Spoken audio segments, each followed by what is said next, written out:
Hey, so if VLC keeps crashing on Windows 11, yeah, like it freezes, closes suddenly, or won't stay open for more than a few seconds, that can be really annoying.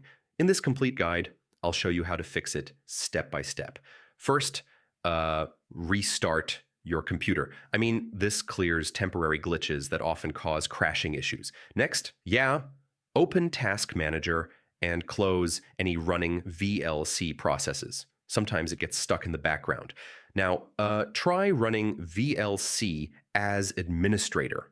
This gives it proper permissions and can stop random crashes.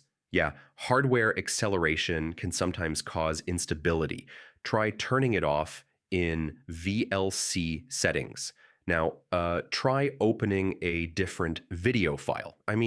Sometimes a corrupted file is what's crashing VLC. Yeah, make sure VLC is updated. Older versions can have bugs that cause frequent crashes. Now, resetting VLC preferences can fix broken settings that lead to crashing. Yeah, sometimes antivirus software blocks VLC and causes it to crash. Try disabling it briefly to test.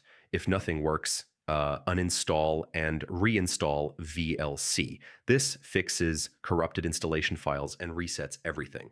So yeah, that's how you fix VLC crashing on Windows 11. Most of the time, it's background processes, corrupted settings, or outdated software. Try these steps and VLC should run smoothly again. Thanks for watching.